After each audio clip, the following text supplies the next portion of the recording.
دیکھ بھی رہا ہے اور سن بھی رہا ہے۔ تو یہ خیال اگر ہم پیدا کر کے پڑھیں گے تو ہماری نماز میں تضرع پیدا ہوگا، خشوع پیدا ہوگا، خضوع پیدا ہوگا، اور اس وقت ہماری کیا ہے کہ خاص طور پر اس جگہ پر ذہن ہمارا مرکوز ہو جائے گا اللہ کی طرف۔ مین مقصد پوری عبادت کا ہمارا کیا ہے؟ اللہ کی طرف رجوع ہونا،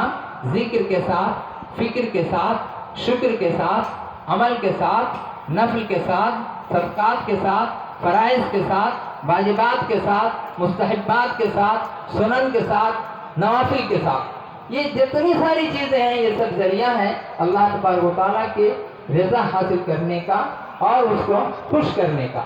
اگر اللہ خوش ہو جائے، اللہ راضی ہو جائے، تو ہماری ساری کائنات ہمارے لیے سامنے میں حاضر ہے۔ تو یہ جو معاملہ ہے اللہ تبارک و تعالیٰ سے محبت کرنا، قُلْ إِن كُنتُمْ تُحِبُّونَ اللَّهَ فَاتَّبِعُونِي يُحْبِبْكُمُ اللَّهُ۔ قرآن کریم میں یہ جو آیت ہے، اے محبوب صلی اللہ تعالیٰ علیہ وسلم آپ ارشاد فرمائیں کہ اگر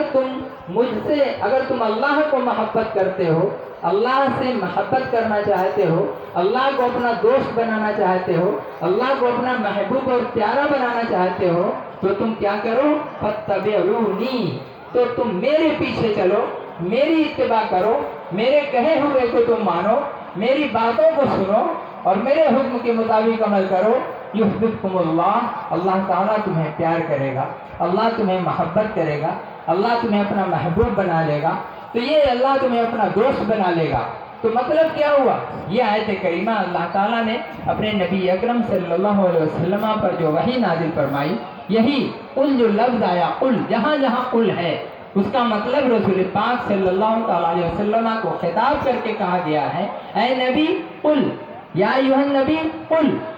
مختلف جگہ پہ جہاں بھی ہے۔ تو یہ قل کا جو معنی ہے آپ کہہ دیجئے،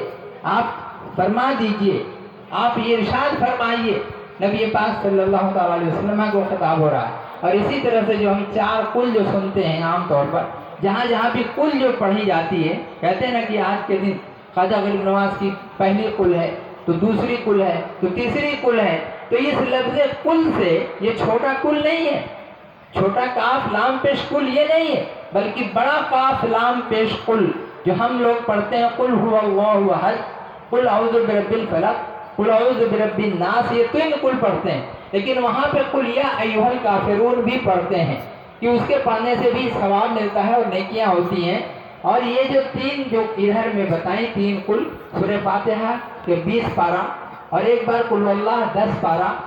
اور تو 10 پارہ اور 20 پارہ 30 پارہ ہو گئے، اور 3 بار قل اللہ پڑھتے ہیں تو ایک ختم ہوا، ایک ختم 20 پارہ کا ثواب، اور قل اعوذ برب الفلق اور قل اعوذ برب الناس، یہ دو صورتیں جو ہیں یہ مصیبت، بلا، جادو، ٹونا، آسیب، ان سب کو دفع کے لیے یہ دونوں صورتیں آئی ہیں، پڑھی جاتی ہیں۔ اس کو آپ لوگ بارہا جانتے ہیں اور سنے بھی ہیں۔ اس معاملے میں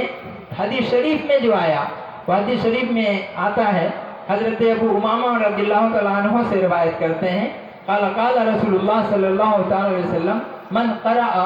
آیت الکرسی۔ اب آیت الکرسی کی بھی فضیلت ہے کہ جو شخص آیت الکرسی پڑھتا ہے ہر فرض نماز کے بعد،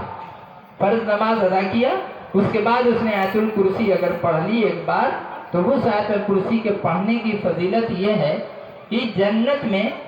اس کی موت ہی ایک حائل بنتی ہے، ایک پردہ بنتا ہے کہ اس کی موت کے سوا کوئی دوسری چیز اسے روک نہیں سکتی جنت میں داخل ہونے سے۔ یہ آیت الکرسی کی فضیلت ہے۔ تو یہ حضرت ابو امامہ رضی اللہ عنہ ان کی یہ حدیث، ان سے یہ روایت کی ہے کہ من قرأ آیت الکرسی فی دبر کل صلاۃ مکتوبۃ، ہر فرض نماز کے بعد، یعنی ہر فرض نماز کے آغاز میں، آخر میں، ختم ہونے پر جو یہ پڑھتا ہے، لم یمنعہ من دخول الجنہ الا ان یموت، یعنی اس کے جنت میں داخل ہونے کے لیے اگر کوئی چیز مانے ہے یعنی رکاوٹ بنتی ہے تو صرف اس کی موت ہے۔ یہ جو حدیث شریف ہے اسے نسائی شریف، ابن سنی، بیہقی، طبرانی، ان سب نے اس حدیث کو روایت کیا ہے، اور اس کے مطابق میں اس کے بعد قل اللہ کا ثبوت یہیں سے پھر آتا ہے، وزاد فی بعض طرقہ